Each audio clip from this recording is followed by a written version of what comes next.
No, you just... So any of these side positions, you want to seat here. If you don't seat there, then that's where it ends up like this. So you have to sink into here and close this hip. Yeah. Even more, yeah, a little bit more over to here. Oh, yeah. So you have to release. Yeah, even turn a little more. Yeah, more, then fold the elbow a little, like this. And then this is like this. See what, when we talk about how to use your strength, it really is when you finishing the movement. So when the hand turns, or your hand turns, or your wrist sinks, that's finishing the movement. The finishing touch to the motion has to do with when it ties to your legs or ties to your movement. So that's the completion of your posture. So sometimes we go through the movements, and before we complete the movement, we're already moving out of the position. So your body isn't developing the true form for that specific posture. So as your body starts to recognize the positions, then when you finish the movement, there's a finalization of that. So when it finishes, then it's the next motion. So it's a constant sort of ending and beginning, ending and beginning. That's the balance in your motion. And the finishing movement is releasing the power at that power point, and then you're going to move to the next position. So if we're here, and that's releasing, you're letting go to create another motion. Then when you step and you turn, that's a completion and a completion. So each posture in its transitions has a series of things that has to happen. You have an intention on movement, you have to initiate the movement, then you have to follow through with the motion, and then you have to, in that follow through, it gets to finalize, and then it's starting over again. So the finishing is going to the relaxed phase right after the point of final touch. So, because when you strike to here, if you don't let go, then you can't start again. And that starting again is initiating the next motion for the next phase of that motion. Then you tie it together. It constantly cycles through. When I'm here, I initiate the movement because the intent is to cover. I cover, I initiate the movement. Where you initiate it, how you initiate it, becomes part of the transit. Now once you finish, you're done. I shift, step, that's done. If I'm here, there's part of the transition, and then your movement is going to come to here, and then here. See? So you're constantly doing that, and your body learns that sequence of events and the timing from one posture to another. So individual posture training is developing the timing within that unit and the patterns and the geometry of position. But in form, you have to link the postures. Just like in Tai Chi, you link it together. There's your footwork, there's where your solid and empty, action and non-action comes into play. So that's where the balance and movement comes in. Passive and active and passive has to blend in because we're moving as a cross relationship of how the body should be preparing for the next set of actions. And then when you do this, or you do this, or you do this, becomes the finishing movement with the correct intent and the gesturing of that motion. So in gesturing, you have to have that solid position. It can't be not reaching its end. So it's sort of the hunga position. We go like this. If this is like this, there's no definition or defining of what that motion is. When you go like this, and then reset to the index finger, that creates the line of direction of force. You know, it's sort of like pointing. If I point at Paul, you know that it's very direct. It's there. If I go like this, hey, Paul, and it's not quite there, it looks like I pointed at Ari. So there's no definition, you don't articulate the motion. Now when I go like this, then the strength comes out. You can feel that the direction of move. Same with this. When you thrust, it's there. But you have an alignment. You have a sun aligned position. 1, 2, 3. So between this 1, 2, and 3, you see there's some minute adjustments. So the higher the skill level, the better your transition is going to be to set up your next position. So all of those have to be cycles in what your body recognizes as motion. So, but you learn all these different forms, and through learning all these different forms allows your body to catch up to your understanding. Because if you just use one form to try to create all of this, you'd be probably kind of bored or lose interest in the fact that it seems like you're not learning anything. But because the body goes through it's such a slow process, because you have to unlearn, reprogram, repattern movements. You have to break it down up in here and in here before it starts to make any change. Because the habits that we have in the body prior to learning this is already formatted, and unless you have this understanding, you can't break it. That's what habits are. So it's just the process, and it's, if you understand that, then you'll be able to stay with it long enough to let it evolve. So let's do 5 images. We have some other types of motion where you have the breathing. So these are still structures, even though it starts off like gung kun. You go through the same motion. As your movements become better, the intensity of the type of strength you're using it's more still cycling. It's still a sequence of events. It's more muscle control, directional control, and compatibility with body form. Okay, ready? Begin. Hup.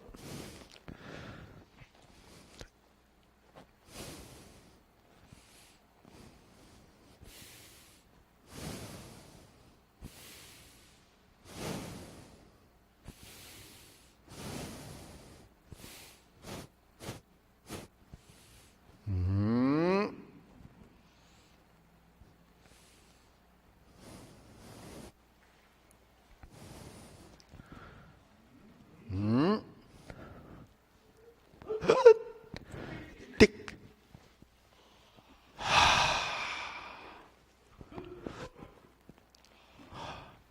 Hit.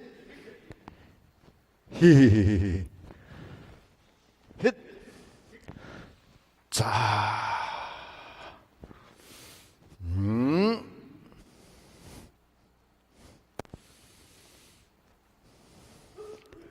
Hut. Tick. Hit.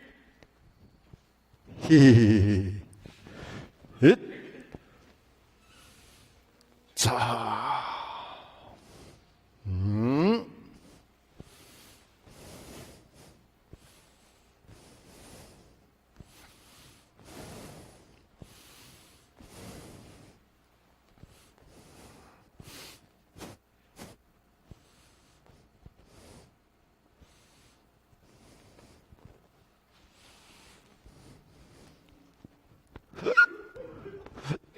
Tick. Hit. Hee. Hit. Za.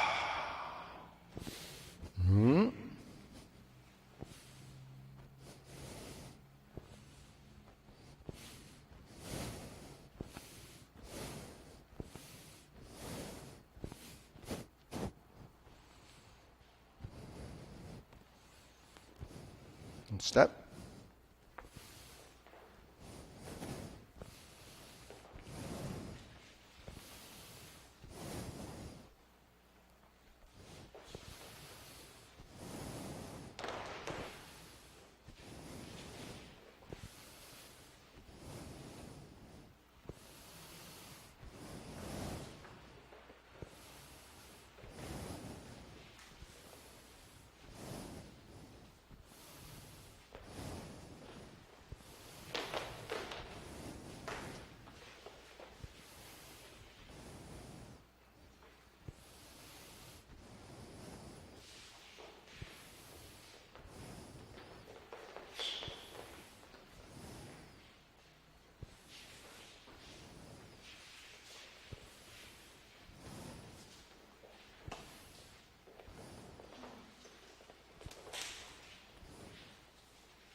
Okay, deep breathing.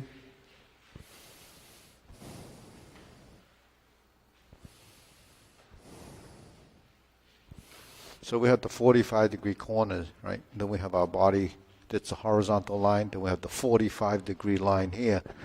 So this 45-degree line here is like here, this. This 45-degree line is like this, right?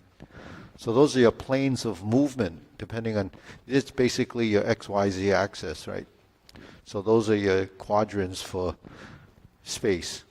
So in this direction we have up and down. In this direction we have up and down, right?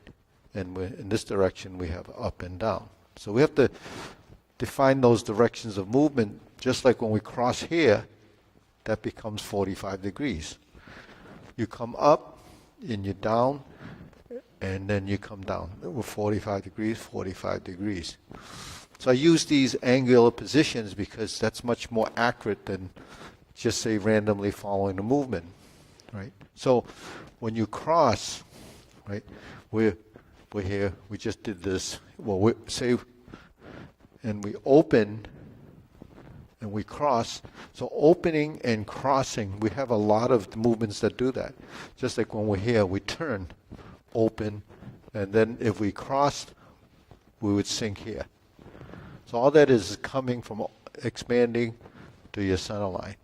When we go open like this and cross, it's the same movement. So what we have to do is identify the direction of motion so that when you're here, and then you open and thrust and sink, you have to move the correct joint. When I sink the elbow, then the hands will go down. When I cross my legs, that becomes the vertical down in the corner. So all I'm doing is this. So this is, people are trying to use your arm to create the cross position. But once you get to the upper position, which is lifting up, so I went up here and I came down here, that vertical line should be tied to gravity, tied to the vertical down. Because sinking is that. So if you're sinking and you're already tight here, you can't sink. You know, you drop something and it's free falling, it can't have any resistance to it. Like if it's tied, the bob is tied to a string, if you don't release it, you can't drop completely down. So when you go like this, if you don't release it, it's going to be restricted with tension. So that's what we have to understand, what's sinking. When you're here, you sink. So we're here, cross, open, close. And then by the time we're here, it takes effort to bring it up, light, sink. But the sinking is creating the structure and take a position, free falling as a force. Then finish the movement as the timing. See? So sinking, when we're here, that's the same type of thing. Up and down, up and down. Then you can have balance and movement, and you're using the correct force, the strength. The physical force is what you do when, as elementary stages of learning, novice stages is using the physical force. Because you have to physically learn how to do the movement first, but you don't know how to use the strength. Then as you evolve after sequential memory, then you have to figure out what kind of strength, what's the intent of the movement. So the intent of movement starts to define right to left, left to right. So this is directional. This is directional. Even setting up a chunkyo, sink and finish it. Because a lot of times this becomes not part of the setup. It's just placement. So should you have a balance on both sides. If I'm here and I step back, I have to create that position, because how do you know when he throws a punch that you're going to sink? You have to learn to sink and drop without getting tense. Because once you're tense, you no longer can move. But if I sink, then I'm already released the tension, then I can move from here to there.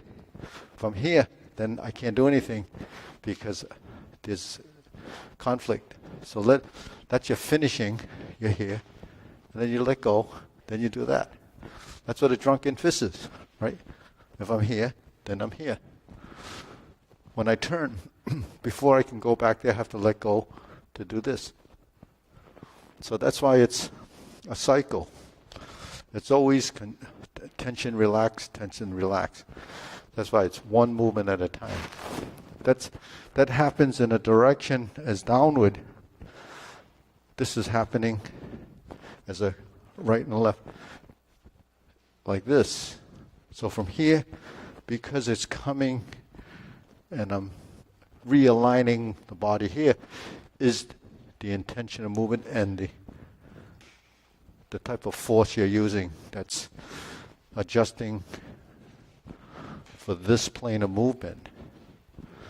So there's a lot of spatial awareness that has to be developed, because Chunkyo is not this. Why? Because you don't have strength or leverage out here. The strength and leverage comes between this position, and this position. So when we're in single whip, this is what it is. And then it moves to here. But still, out here is better than here. But when you come to here, it doesn't really finish that till it reaches a point and it's gonna spiral out.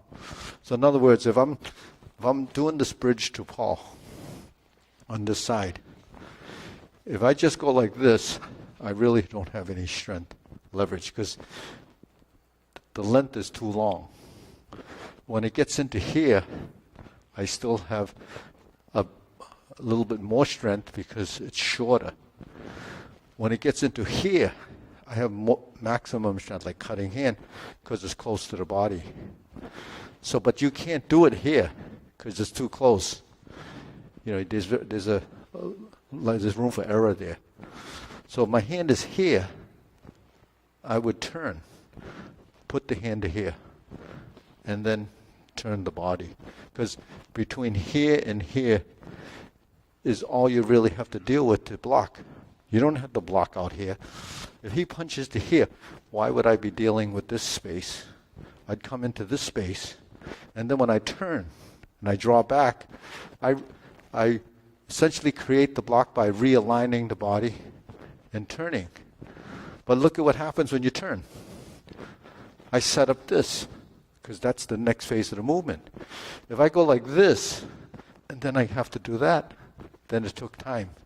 But if I do this, and then I'm already here, then this is coming here, and then it goes there. But the thing is, you're here. This is, right? So this goes here. This goes soft. Right? So you can see that I already did this, and then this comes like that. So you think it's the arm that's creating the power. It's this. It's the turn. And because the turn and the knee creates the action because you're like that. Right? So that's where the force comes from. The acceleration and no resistance to motion. But it's the power comes from the root of your legs, the ground. So here to here. Well, so we know this, it's this. That has to be learned you're always setting up. So that's what we were talking about earlier. Preset your position. You have to initiate the motion, follow through with the action, let it go and finish, and then you recover. So you initiate it. Intention is the beginning of it. And then you have to cycle through for the follow-through. The follow-through is here and finishing. Let it go. Then the next movement is relax. Boom. Next. Boom. Boom. Lift. Then you're done. If it's this, you're done. Here. 1, 2, 3. Here. So every time you turn, you're preparing. So you have to initiate your movement by either tying it to your upper body to drive the movement. And that's just a basic punch. But the thing is, the basic movement is the same, whether it's a punch or a tiger or a palm. It's the same concept. That's why when we do all these movements in form, it's just it's a kind of calibrating the movements, but it's revisiting the same action because there's no difference. The timing is the same. Now this, right, wax on, wax off. That's this. So if you just do this, but actually the intent of the movement is here. The intent of the movement is here. This is here. It's that. The other side is that. So you don't need a lot here. You don't need to do this. That's the movement. That's how it looks. But the action, when you're using it, it's here. Here. So you have to here. Then it's the whole arm. So when you see the circle, when I shift like this and then come back to here, shift like this and come back to here, there's a timing in the movement, like cloud hands. When one up, one down. Right? right? When you move, so your hand, right? So when hands move, you have a shift. So the hand is moving, see? If he comes again, there's a step. I can move my feet because this is the cross-lateral relationship between what happens here and what happens here. What happens there, what happens here, what happens here. So you do your butterfly palms, you're learning that relationship. It's a cross relation. When my hand goes here, I'm here. So I don't have to actually go like this. If I go like this, I'm actually moving and just putting my hand there. So when he throws a punch, I'm avoiding and I'm placing my hand there. If I turn into it, then I meet force.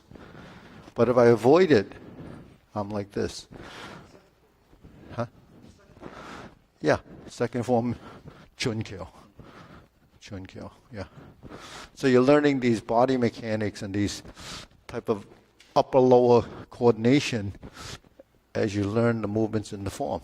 Like what Rob was saying, that's all that is.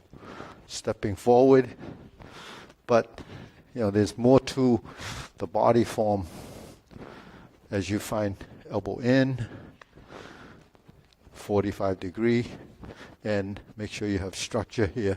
Because when you do this, it's soft, and then it's firm.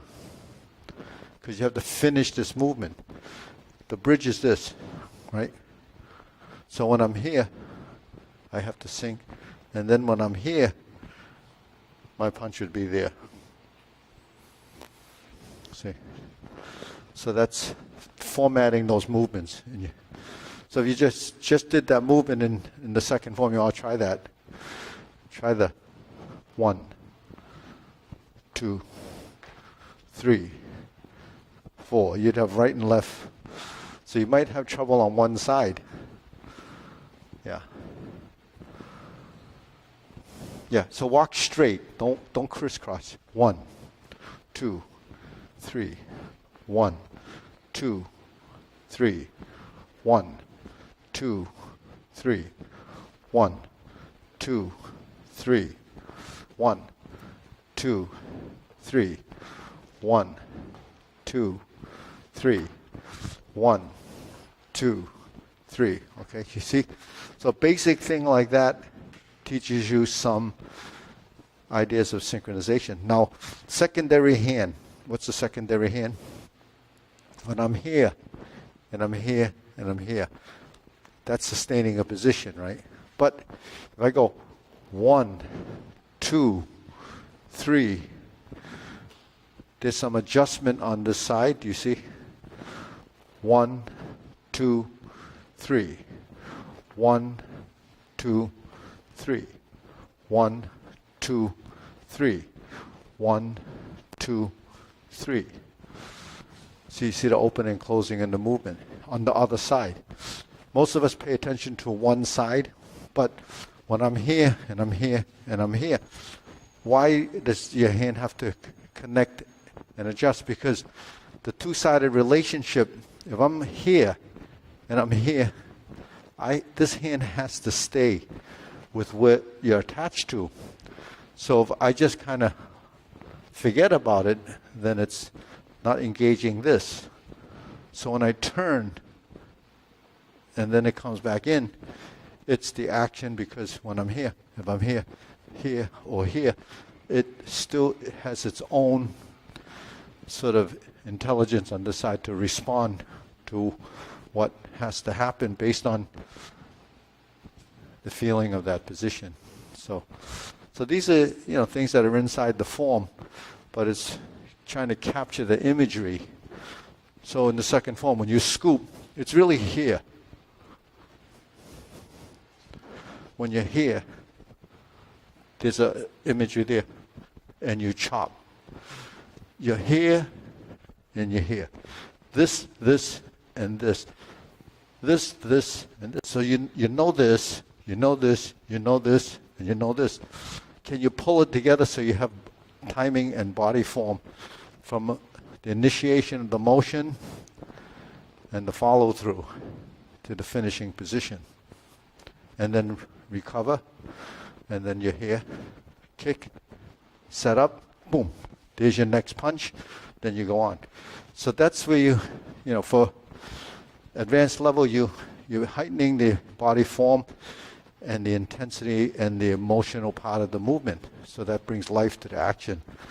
Whereas when someone learning the form, there's no rhyme or reason to it, so there's no life to it. So that's a spirit of the form. So that's, you know, that's making the movement have intent, functionality, brings life to it.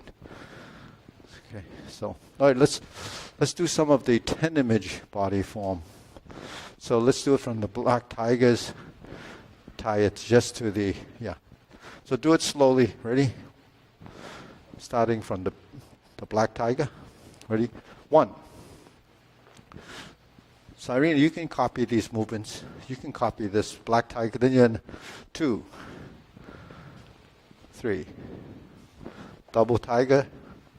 Single tiger. Stomp. 1. Double tiger. Single tiger. Crossover. 1. 2. Spin. Turn. Rear corner, left sides. 1. Crossover. 2. Crossover. 3. Stomp in. Crossover. Go to the right corner. Go to the left corner. And close. Opposite side. Fold. 1. Okay, hold the position. Then spin. 1, 2, 3. Leopard. This is 5 images, same movement. Yeah.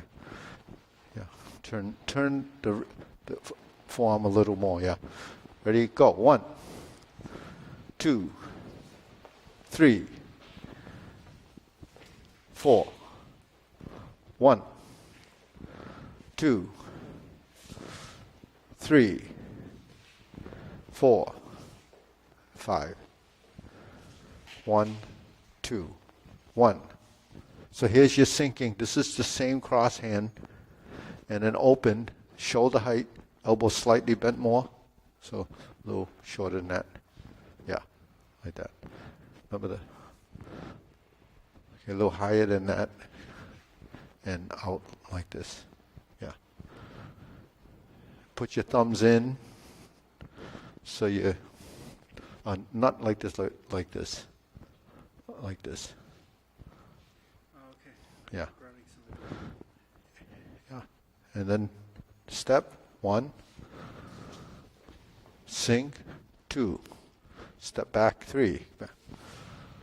Cross. So all the cross hands and the cross.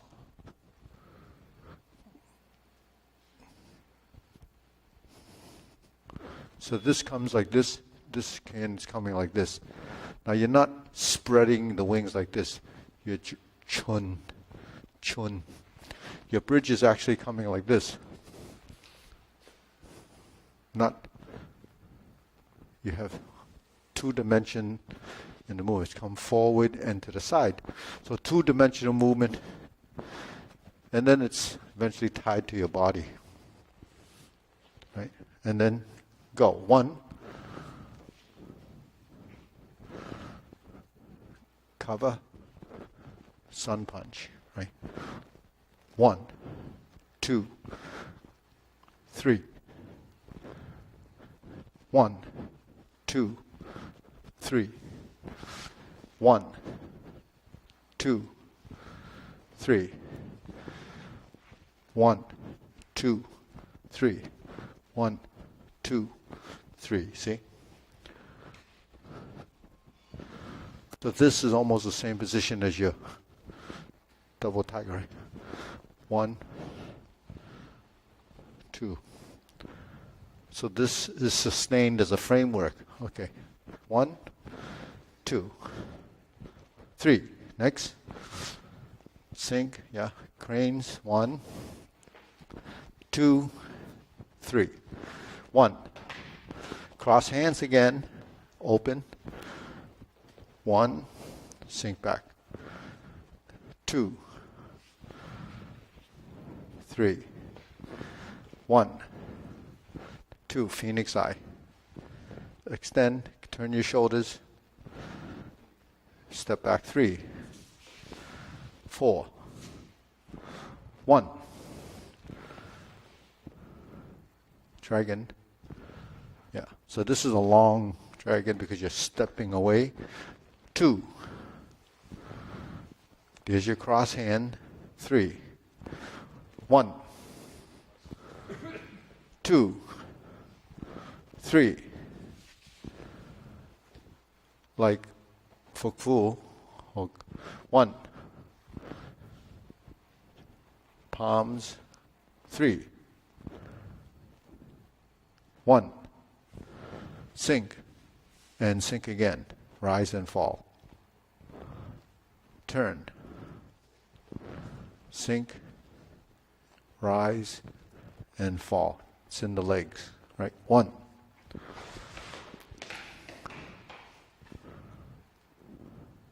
2. 3. Sun punch. 1, 2, 3, 4, 5, 6. Corner back, just like kungfu. 1, 2. Water punch. There's 1. Step forward. 2, 3, 4. 1, 2, 3, 4. 1, 2. 4 punches. 1, 2, 3, 4. 1. 2 punches going up. So this is rounded like this. So your wrists are actually coming up like this. So you can expand that area here. Yeah, that's hu. Hu's earth. That's earth. Ready? 1. Step back, uppercut. Sliding step punch. Step back, uppercut. Sliding step. 1. Palm. 2, 3. Punch. Like Fu Hawk. 1, 2. Open the chest, straighten the elbows. 3. Straighten the round. 1, 2, 3. Butterfly. 1, 2, 3. 1, 2, 3. 1, 2, 3. 1, 2. 1, 2, 3. Close. 1, 2, 3. Okay, deep breathing. Inhale.